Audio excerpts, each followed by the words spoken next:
Les forces de l'ordre sont entrées avec un équipement très important pour briser les cloisons qu'on avait établies pour se protéger.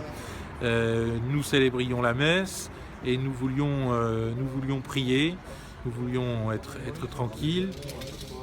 Bon, évidemment, la police, les CRS plutôt n'ont pas fait le détail, comme d'habitude. Ils ont forcé l'accès, ils ont tout viré, ils ont commencé à attraper des gens, etc.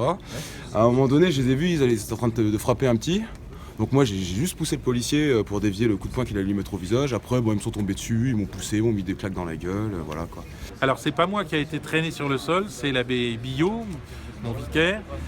Quant à moi, je célébrais la messe et j'ai dû consommer l'hostie et le calice plus vite que prévu parce qu'ils avaient attaqué au gaz et qu'on ne pouvait plus.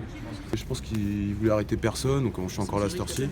Mais bon, ils n'ont pas été très corrects, quoi. La violence policière, on connaît, elle ne laisse aucune chance. On avait tout fait pour se protéger derrière des bancs, derrière des chaises. Ils ont l'équipement nécessaire pour percer toutes les cloisons et tous les murs. Donc c'était évidemment couru d'avance en quelque sorte. Bon. Et après, un petit détail, c'est qu'il y avait des policiers quand même qui pleuraient au moment quand ils ont commencé à évacuer les gens devant. Il y en a même un qui a été vu en train d'entonner les chants religieux que nous chantions, mais qui s'est repris. Mais vraiment, ils ont vraiment fait ça la mort dans l'âme, quoi. Voilà, on aurait bien aimé qu'ils se fassent tous porter pâle et qu'il n'y ait pas de policiers ce matin. Malheureusement, il y en avait quand même. Il y a quand même quelques policiers qui ont joué de la matraque et qui avaient l'air d'y mettre du cœur. Et il y a pas, c'est assez, comment dire, c'est assez divers en fait leur réaction, quoi. J'en ai vraiment vu qui avaient honte de ce qu'ils faisaient.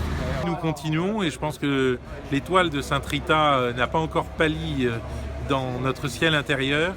Et dimanche prochain à 11h, nous célébrons la messe en plein air. Et là encore, je suis sûr que malgré le mois d'août, malgré les vacances, les catholiques seront très nombreux à venir défendre leur église.